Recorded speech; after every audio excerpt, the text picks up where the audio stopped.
नमस्कार दोस्तों, आप सभी का study for UPSC PCS channel में स्वागत है।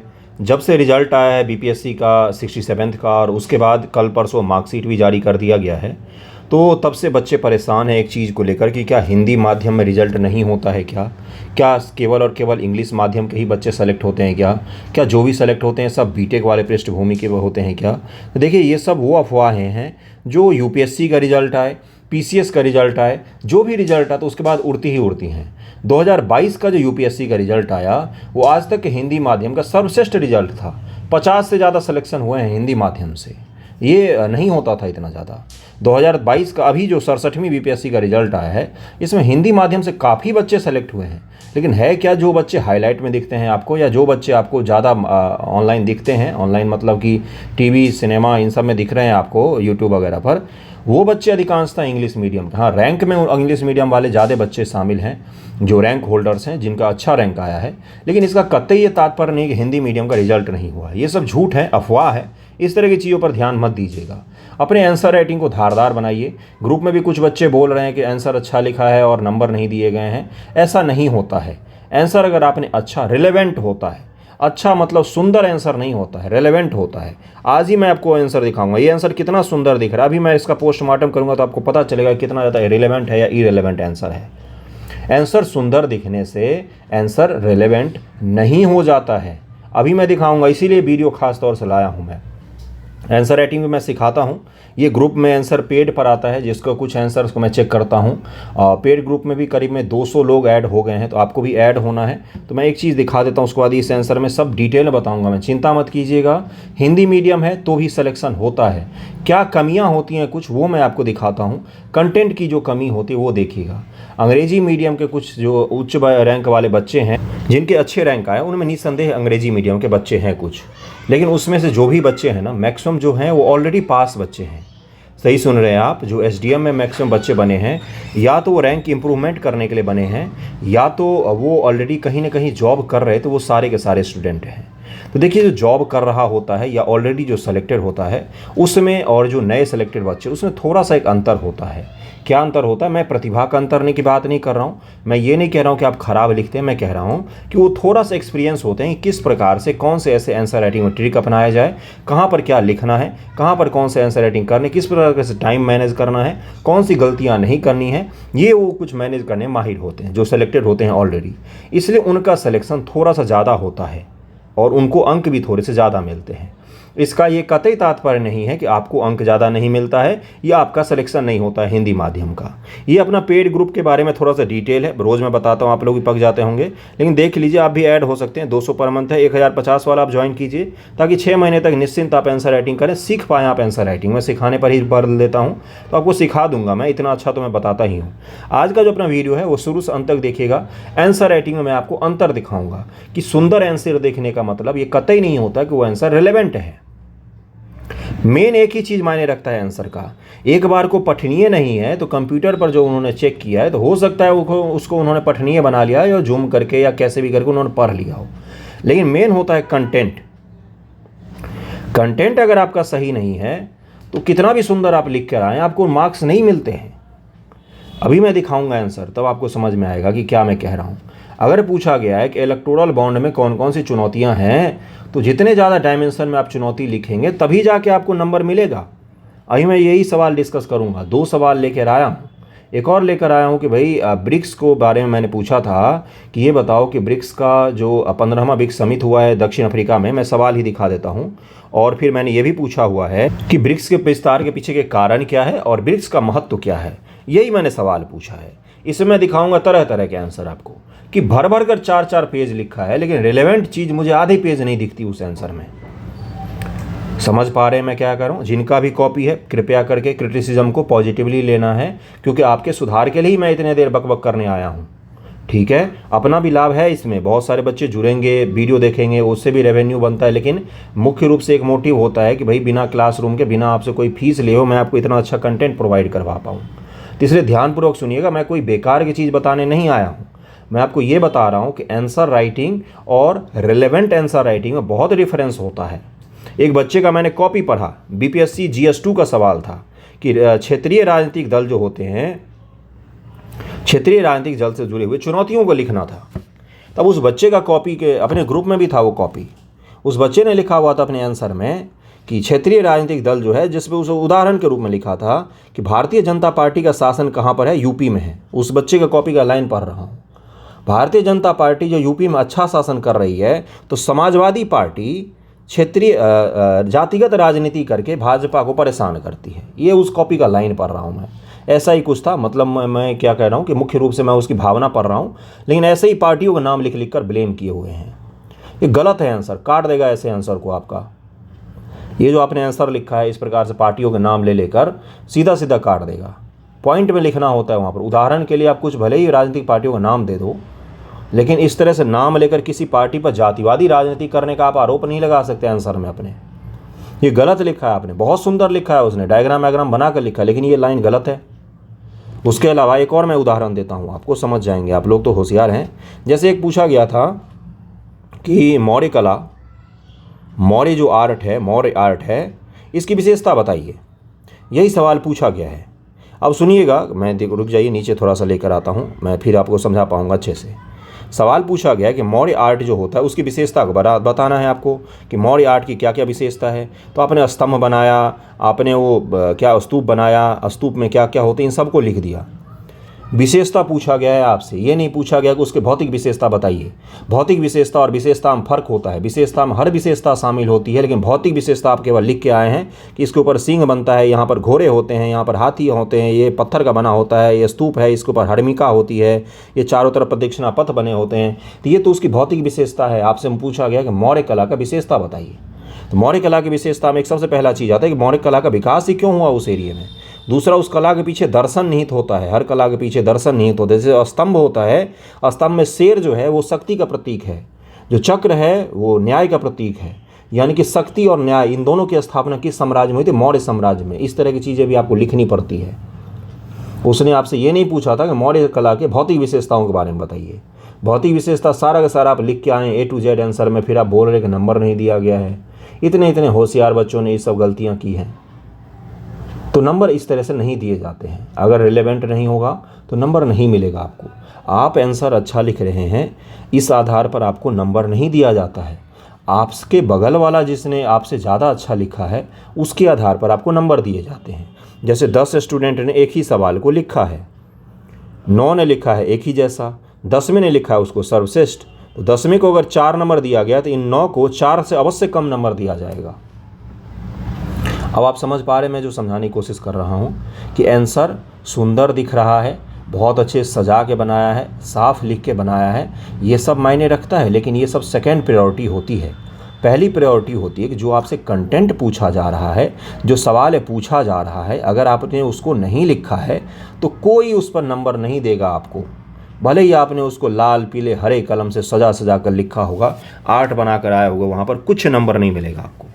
मैं दिखाता हूँ उसका उदाहरण। अब इस आंसर को छोड़िए, ये आंसर बहुत सुंदर दिख रहा है, इस आंसर को छोड़िए, दूसरा आंसर मैं दिखाता हूँ आपको। चलिए पहले इसी को देख लेते हैं।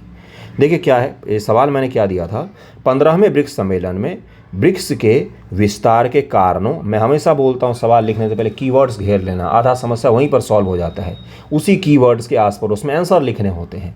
बता के थक गया, फिर भी बच्चे वही गलती करते, कॉपी पेस्ट। कल मैंने एक आंसर चेक किया, मैं आपको बताता हूँ कि ब्रिक्स में एक तो था इलेक्टोरल बॉन्ड वाला, और एक मैंने दिया था कि भाई भाग्य जो है वो कर्म के पश्चात आती है। तो ये मैंने सवाल दिया। इसमें मैं आपको ट्रूली बता रहा हूँ, ऑनेस्टली, आप चाहेंगे तो कॉपी भी भेज दूंगा मैं। 10 में से 8 कॉपी ऐसे थे जिनके सब कुछ सेम थे, ऊपर से नीचे सब कुछ सेम था। उसमें कई जगह तो पैराग्राफ में लिखे गए शब्द भी सारे के सारे सेम थे। 2 दिन पहले दिया था बिहार उद्योग पर लिखने के लिए। बिहार उद्योग में पिछले साल का नीति आयोग का गरीबी का आंकड़ा, क्योंकि पिछले साल के कहीं के आंसर से उन्होंने चेपा था। 51% पिछले साल का नीति आयोग का आंकड़ा था, नया जो आंकड़ा है वो तक नहीं उन्होंने लिखा। सारा का सारा कॉपी पेस्ट करके रख देते हैं, सीखने पर बल ही नहीं देते हैं आप। सवाल क्या पूछा गया उसके हिसाब से 10 ही पॉइंट लिखो ना यार, खुद से पढ़ के लिखो, 10 पॉइंट सीख जाएंगे आप। दोबारा आपको उस पॉइंट को याद नहीं करना पड़ेगा जीवन में, जिस चीज़ को आपने एक बार आंसर में लिख लिया, अगर अपने मन से लिखते हैं तो। लेकिन लिखते ही नहीं है, पता नहीं क्यों। चलिए इनका पढ़ते हैं, देखती है क्या है। ब्रिक्स 5 उभरती हुई अर्थव्यवस्था ब्राज़ील, रूस, भारत, चीन, दक्षिण अफ्रीका का एक समूह है। हाल ही में जोहान्सबर्ग में 15वां ब्रिक्स सम्मेलन हुआ, 6 नए सदस्यों को शामिल किया गया। बहुत सुंदर, बहुत सुंदर। इन्होंने लिखा, क्या लिखा इन्होंने ये लिखा है कि भाई ये ब्रिक्स सम्मेलन ऐसे ऐसे हुआ और वहाँ पर क्या किया गया, तो ये सब किया गया। ठीक है भाई, ये तो सही था। इंट्रो के लिए परफेक्ट इंट्रो है ये, इसको आप बोल सकते हो कि परफेक्ट इंट्रो लिखा है इन्होंने, परफेक्ट इंट्रो है इनका। ओके। अर्थव्यवस्था में वृद्धि, ब्रिक्स के विस्तार के कारण। शब्द का एक चीज़ देखिएगा कि सवाल का मुख्य हिस्सा क्या है। सवाल का मुख्य हिस्सा है कि इसके कारण बताइए और इसके महत्व के बताइए, यही तो मुख्य हिस्सा है ना। इन्होंने मुख्य हिस्सा कितना लिखा है, ब्रिक्स के विस्तार के पहला कारण, दूसरा कारण, तीसरा कारण, चौथा कारण। वो भी कारण क्या इन्होंने लिखा है वो यही जानते हैं कारण क्या लिखा है। कमज़ोर कारण है ये सब भाई, ये सब आपसे कोई 12th के बच्चे को नहीं पूछा जा रहा है। ये सिविल सर्विसेज की आप तैयारी कर रहे हैं, एनालिटिकल पॉइंट आपको लिखने पड़ेंगे कि वर्ल्ड ऑर्डर चेंज हो रहा है। G7 के जो परिप्रेक्ष्य में G20 को खड़ा करने की कोशिश की जा रही है। चीन के प्रभुत्व बढ़ रहा है, तो बहुत सारे देशों को चीन के प्रभुत्व के द्वारा उसमें जोड़ आने की कोशिश की जा रही है। डॉलर को प्रभुत्व को चुनौती देने की बात की जा रही है। न्यू वर्ल्ड ऑर्डर क्रिएट हो रहा है। पहले डेवलप्ड जो नेशन होते थे वो G7 G20 जैसे संगठन बनाते थे, और जो डेवलपिंग नेशन है भारत, चीन और ब्राज़ील, दक्षिण अफ्रीका, ये सब नए नए संगठन का निर्माण करते हैं। इनके संगठन में ज़्यादा मजबूती दिखती है। तो ये एनालिटिकल पॉइंट आपको लिखने हैं। ये क्या लिखा है आपने देख लीजिए क्या लिखा है। इसी तरह के हिंदी माध्यम के मैक्सिमम बच्चे लिखते हैं, किसी माध्यम से मुझे दोष नहीं है, लेकिन मैं कह रहा हूँ कि मैक्सिमम बच्चे यही सब लिख के आते हैं। फिर बोलते हैं नंबर नहीं दिया, ये इसमें कहाँ से नंबर देगा आपको। ठीक है, चलिए देखें। ब्रिक्स के 6 अन्य सदस्य देश जोड़े जाने के कारण इनकी महत्ता और भी बढ़ गई है, बढ़ जाएगी। ठीक है, बढ़ जाएगी, बढ़ी नहीं है, बढ़ जाएगी। ठीक है, महत्व क्या क्या है। ग्लोबल साउथ के दावे को मजबूती, बिल्कुल सही लिखा, बेहतरीन पॉइंट लिखा, लेकिन इसको थोड़ा सा एक्सप्लेन तो कीजिए। ग्लोबल साउथ क्या है, किस प्रकार से उसको मजबूती देगा ब्रिक्स, इसको थोड़ा तो एक्सप्लेन कीजिए महत्व को। ओके, यानी कि सवाल का जो मुख्य हिस्सा था कारण, उसको भी इन्होंने एक्सप्लेन नहीं किया। थोड़ा तो एक्सप्लेन करना चाहिए था। देखने में कितना सुंदर है ये आंसर, लिखावट इनकी बहुत सुंदर है, रिप्रेजेंटेशन इनका बेहतरीन है। अगर इस तरह से ये थोड़ा सा एक्सप्लेन करके कारण और महत्व को लिख देते, ज़्यादा नहीं घुसना है इतिहास, भूगोल, नागरिक में। शॉर्ट आंसर की सबसे बड़ी खासियत होती कि जो पूछा गया है उसको लिख दीजिए पहले पॉइंट से, कुछ भी मत लिखिए। संदर्भ क्या है, कहाँ से कौन सा इतिहास रहा है, कब उसका, किसने उसकी स्थापना के लिए बोला था, ये सब पूछा ही नहीं गया भाई। पूछा गया है आपसे कि ब्रिक्स में 6 नए सदस्यों 15वें सम्मेलन में जोड़ा गया है, उसका कारण क्या है, क्यों जोड़ा गया है और उसका क्या महत्व है, ब्रिक्स का क्या महत्व है, यही तो सवाल में है ना। तो महत्व को जब आपसे देखिए, यहाँ पर सवाल में फिर से पढ़ाता हूँ, बार बार पढ़वाऊँगा जब तक आप लिखना नहीं। बताते हुए ब्रिक्स की महत्ता को दर्शाएं। ब्रिक्स का क्या महत्व है भाई, उसको दर्शाना है आपको। अब महत्व को इन्होंने 3 पॉइंट लिखा। आतंकवाद पर नियंत्रण का प्रयास, एक्सप्लेन तो करो भाई कैसे। फ्रांस ने जताई शामिल होने की इच्छा, तो इसका क्या है महत्व, बताइए किस प्रकार से महत्व बढ़ाता है। ब्रिक्स करेंसी का विस्तार, थोड़ा सा एक्सप्लेन कीजिए किस प्रकार से ब्रिक्स करेंसी का विस्तार हो रहा है। आर्थिक सहयोग आपने लिख दिया, थोड़ा सा इसको एक्सप्लेन कीजिए क्या है आर्थिक सहयोग।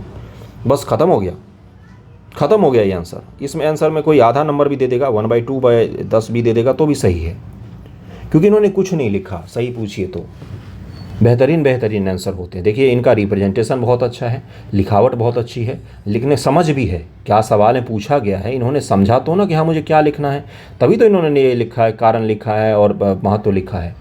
उसको थोड़ा सा डिटेल में लिखना है। जब आपको ये छूट दिया है मैंने कि 200 शब्दों में लिखिए, 250 शब्दों में लिखिए, ठीक है 200 शब्द भी नहीं है ये तो ढंग से 150 शब्द भी नहीं पहुँचेगा आपको अगर काउंट करूँगा मैं तो थोड़ा सा इसको एक्सप्लेन करके लिखना चाहिए था। क्या ये सुंदर नहीं दिख रहा है क्या इन्होंने रिप्रेजेंट खराब किया है क्या, बताइए मुझे। लेकिन आंसर में ताकत ही नहीं है। अभी दूसरा आंसर मैं दिखाता हूँ, इस आंसर को भी ज़रा ध्यान से देखिएगा क्या लिखा हुआ है।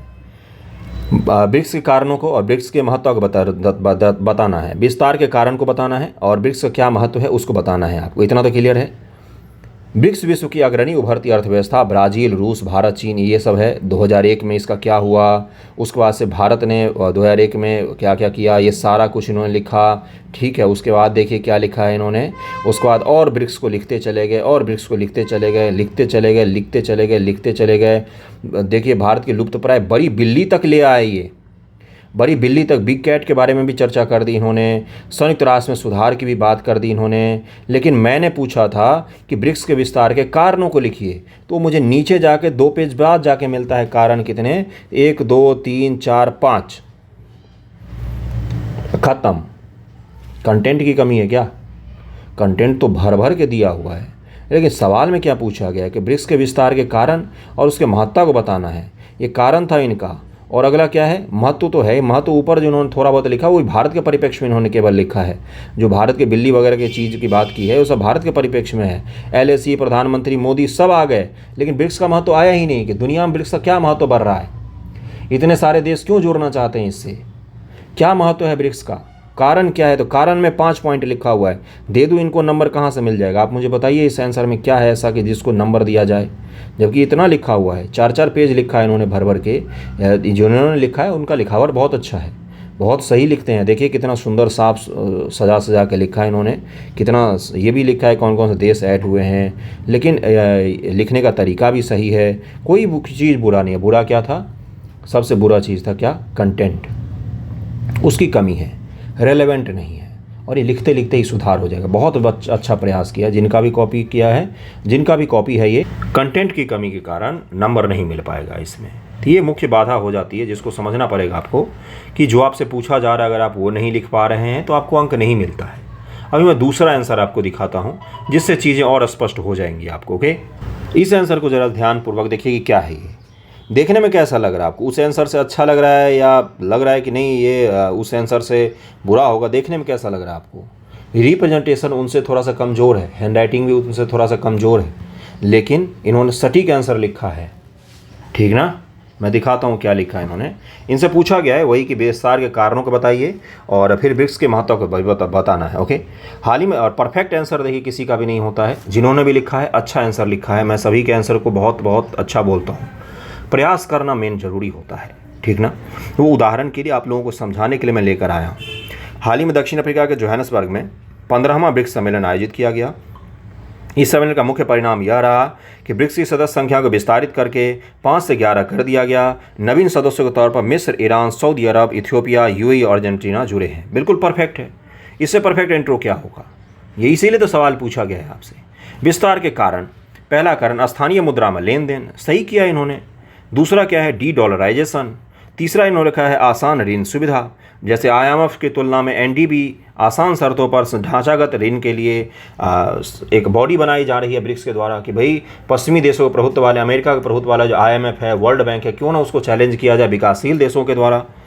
उभरती हुई अर्थव्यवस्था के तौर पर ब्रिक्स तेज़ी से उभर रहे हैं, ऐसे में कई अन्य देश भी इनका भाग बनना चाहते हैं, इसलिए भी इसमें ऐड हुए हैं लोग। ब्रिक्स की महत्ता पर अभी आ गए। ब्रिक्स के उन्होंने थोड़ा थोड़ा एक एक लाइन करके एक्सप्लेन भी किया है, सबको एक्सप्लेन किया है थोड़ा थोड़ा, केवल पॉइंट लिख कर नहीं छोड़ दिया है। और एक्सप्लेन कर सकते थे, बिल्कुल कर सकते हैं, परफेक्ट आंसर नहीं होता है, लेकिन परफेक्शन की तरफ बढ़ने वाले तो कदम होते हैं ना, ये वही कदम है। भाई 100% परफेक्ट नहीं है, लेकिन है तो ना, जो पूछा गया उसको तो लिखा है ना। अनर्गल सनर्गल क्यों लिखना भारी भरकम, उतने में आपका समय भी जाता है और उतना कोई नहीं पढ़ता है। तो जो पूछा जा रहा है शॉर्ट आंसर में केवल उसी को लिखना होता है। देखिए ब्रिक्स की महत्ता है यहाँ पर। ब्रिक्स की महत्ता में इन्होंने बताया कि पॉपुलेशन के हिसाब से क्या है, GDP के हिसाब से क्या है, फिर ब्रिक्स के बारे में उन्होंने लिखा है कि ब्रिक्स क्या है, और फिर उसके बाद से ब्रिक्स के बारे में और भी सारा लिखा है, बहुत सही लिखा है। इनकी कमी में अगर मैं निकालूँ, पहली बात तो जब भी आप आंसर वगैरह लिखते हैं तो इस प्रकार से टेढ़ा टेढ़ा मत लिखिए, सीधा लिखने की कोशिश किया कीजिए। दूसरी चीज़ क्या होती है कि थोड़ा सा जो मुख्य भाग होता है, जैसे कारण है तो कारणों में 1-2 पॉइंट को और भी लिख सकते हैं अगर आपको याद है तो, और जो महत्व है उसमें भी 1-2 पॉइंट को और आप लिख सकते हैं, कुछ आंकड़े डाल सकते हैं। और भारत के लिए महत्व अगर 2 लाइन लिख देंगे तो कोई हर्ज नहीं है, लेकिन केवल भारत के लिए महत्व लिख कर आप छोड़ देंगे तो वहाँ पर गलत हो जाता है। अब आपको समझ में आ रहा है कि रिप्रेजेंटेशन से भी ज़्यादा मायने क्या रखता है, रेलेवेंट है कि नहीं है वो आंसर। ओके, अगले टॉपिक पर चलते हैं और अगला वीडियो में अगला आपको दिखाता हूँ, आंसर दिखाता हूँ। पेड ग्रुप आपको ज्वाइन करना हो तो डिस्क्रिप्शन में रहता है अपना लिंक, मेरे आईडी का, टेलीग्राम आईडी का और इंस्टाग्राम आईडी का रहता है डिस्क्रिप्शन में लिंक, वहाँ पर आपको मैसेज कीजिए, मैं आपको ज्वाइन करवा दूंगा। 200 लोग ज्वाइन हो जाएंगे, 250 के बाद मैं थोड़ा सा संख्या कम कर दूंगा, उसके बाद ज्वाइन नहीं करवाऊंगा क्योंकि मेरी भी एक लिमिट है, कितने सारे मैं भी चेक करूँगा। ओके, तो इसलिए जल्दी से जल्दी ज्वाइन कर लीजिएगा। चलिए आगे बढ़ते हैं, अगला आंसर देखते हैं। अगला सवाल अब क्या है, अगला सवाल है आपका, क्या चुनावी बॉन्ड लोकतंत्र को कमज़ोर कर रहा है? समालोचनात्मक विश्लेषण कीजिए। लोग तो इस शब्द को पढ़ते ही नहीं कि क्या लिखा हुआ है। समालोचनात्मक विश्लेषण का मतलब होता है कि आपको आलोचना के साथ में इस स्टेटमेंट का भी विश्लेषण करना है कि क्या सही लिखा हुआ है कि क्या गलत लिखा हुआ है स्टेटमेंट। एक बच्चे ने, अंग्रेजी मीडियम का वो बच्चा है या बच्ची है, आई डोंट नो, बच्ची ही है शायद, देखो मैं भूल जाता हूँ, पता नहीं क्या लड़का था या लड़की, जो भी थे, मेरे ग्रुप के एक सदस्य हैं, उन्होंने एक मात्र बच्चे ने इस पर परफेक्ट आंसर लिखा था, मतलब कि मन खुश हो गया उसका आंसर पढ़कर, इतना बढ़िया आंसर लिखा था। बाकी लोगों में यकीन मानिए, आप लोगों को बुरा नहीं मानना है, लेकिन 90% लोगों का एक ही जैसा आंसर था, सेम टू सेम वही। उन्होंने, मुझे पता है ना, सब ऑनलाइन दृष्टि के पोर्टल पर जा वहाँ से लिखे हैं। बहुत सारे बच्चों ने दूसरे जगहों से भी कॉपी पेस्ट किया है, मुझे पता है इस चीज़ के बारे में। तो इस तरह से मत कीजिए, खुद से लिखने की कोशिश कीजिए। जब भी आप देखिए, खुद से जब आप लिखेंगे ना, जब भी कोई भी बच्चा खुद से लिखेगा तो 2 बच्चे का आंसर मैच करने की संभावना बिल्कुल कम हो जाती है, कभी भी नहीं होता है।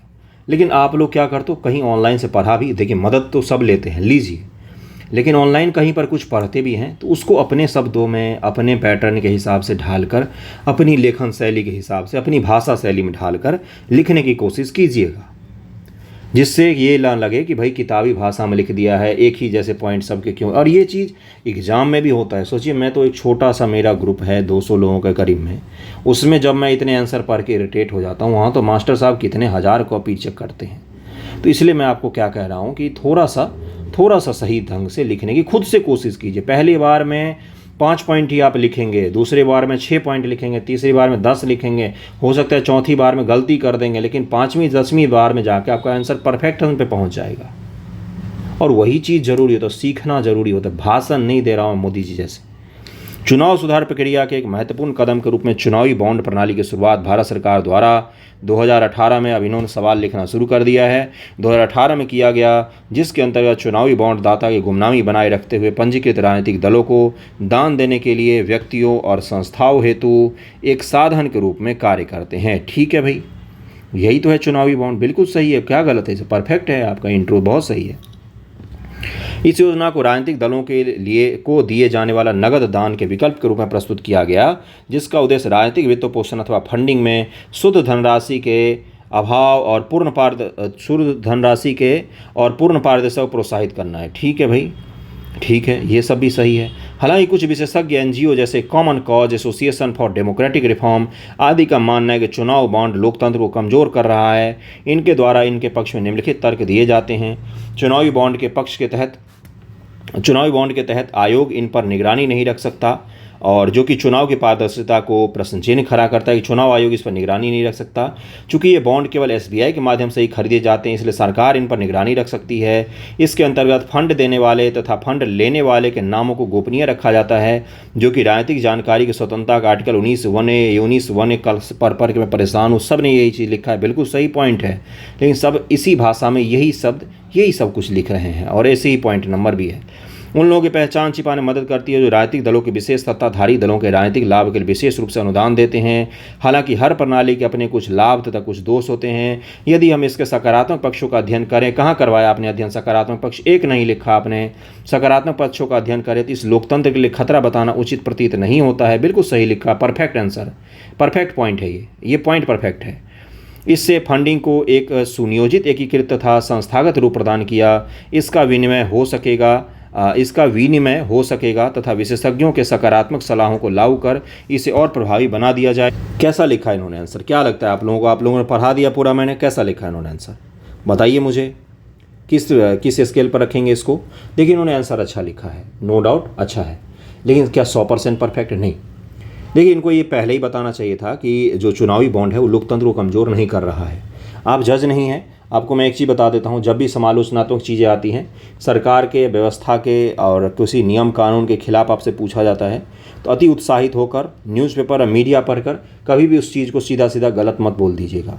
ये चीज़ अभी सुप्रीम कोर्ट में लटका हुआ है। सुप्रीम कोर्ट जिस दिन इसको गलत बोल देगा, उस दिन के बाद आंसर में सीधा सीधा बोल देगा अकॉर्डिंग टू सुप्रीम कोर्ट, ये सुप्रीम कोर्ट ने बताया कि ये चीज़ गलत है। लेकिन जब तक नहीं बताया है, डायरेक्ट हमें क्रिटिसाइज़ नहीं करना है इन चीज़ों को, हमें ये बताना है कि इसमें क्या है, इसका ये रहा पक्ष, इसका ये रहा विपक्ष, ये रहे कुछ आंकड़े। ADR, association for democratic reform, एक NGO है, उसके आंकड़े डाल सकते हैं कि ये देखो भाई किसको कितना धनराशि मिला है, क्या इसमें खामियां आ रही हैं, क्यों इस पर सवाल उठाए जा रहे हैं, ये सब बता सकते हैं। आरबीआई ने 2 साल पहले 1-1.5 साल पहले बोला था, बार बार आरबीआई चिन्हित करते आई है कि देखो भाई साहब, इस देश से बॉन्ड जारी करने का अधिकार मेरा रहा है हमेशा से, मेरा अधिकार छीनकर स्टेट बैंक ऑफ इंडिया को दे दिया गया है। तो ये भी क्या है, तो ये भी गलत एक प्रोसेस है। क्या है, इससे आरबीआई की जो शक्तियाँ उसको भी सीमित करने की कोशिश की गई है, क्योंकि आरबीआई भारत सरकार के तहत नहीं आती है। आरबीआई एक स्वतंत्र एंटिटी है गवर्नमेंट का, जो अलग तरीके से काम करते, उसको एक्ट बनाकर थोड़ी सी स्वायत्ता दी गई है आरबीआई को। तो ये मैं क्या बता रहा हूँ आपको कि आरबीआई के भी तो कंसर्न है। ये सब कुछ जेन्युइन पॉइंट है जो आपको लिखना पड़ेगा कि भाई आरबीआई के सामने ये चुनौती आ रही है। आरबीआई ने भी इस चीज़ को लेकर प्रश्न खड़ा किया है। एडीआर ने क्या बोला है, जो प्रमुख राजनीतिक दल हैं, जो विपक्षी दल हैं, उनको कितना चंदा मिला है, ये सब चुनौतियां आप लिख देंगे। पक्ष लिख देंगे कि इसने क्या क्या रिफॉर्म किया है, क्यों लाया गया था इसको, पक्ष लिखेंगे, उसको आज विपक्ष लिखेंगे, विपक्ष में एडीआर, आरबीआई, इन सब की चर्चा करेंगे कि क्या क्या दिक्कतें आ रही हैं। तो सबसे अंत में क्या लिखेंगे आप, सबसे अंत में आप कंक्लूजन लिखेंगे, जो कंक्लूजन इन महोदय ने, जिनका भी एक कॉपी है, इन्होंने बहुत बढ़िया लिखा है। इन्होंने कंक्लूजन में ये चीज़ लिख दिया है कि ये चुनौती भले ही दे रही है, लेकिन ये असंवैधानिक ऐसा लोकतंत्र को कमज़ोर नहीं कर रहा है। इससे भी बदतर स्थिति थी, जिस बदतर स्थिति को सुधारने के लिए क्या लाया गया था, इलेक्टोरल बॉन्ड लाया गया था। इससे भी बदतर स्थिति थी भाई देश में, उसी कारण से इसको लाया गया था। तो ये कहीं से भी कहीं लोकतंत्र को तो खतरा नहीं है। हाँ, बाकी इसमें आप ये जोड़ सकते हैं कि सुप्रीम कोर्ट में केस गया है और बहुत सारे सुझाव को इस पर लागू की जा सकती है और इसमें सुधार की संभावनाएं भी हैं। तो अतिवादी होकर नहीं लिखना है, थोड़ा सा सलाहवादी होकर लिखिएगा, समुचित ढंग से लिखिएगा। और ऐसा नहीं होना चाहिए भाई बागी है ये बच्चा, तो ऐसा नहीं दिखना चाहिए। ओके, ये आपको 2 आंसर से मैंने समझाने की कोशिश की है कि किस प्रकार से सवालों को टैकल करते हैं। जब आपसे पूछा जाता है विवेचना कीजिए या विश्लेषण कीजिए, समालोचनात्मक विश्लेषण कीजिए या फिर स्पष्ट कीजिए, तो उन सभी के जो मतलब होते हैं वो अलग अलग होते हैं। समालोचनात्मक का मतलब होता है कि आलोचना के साथ साथ, क्रिटिसिज्म के साथ साथ आपको पॉजिटिव पॉइंट्स भी लिखने होते हैं।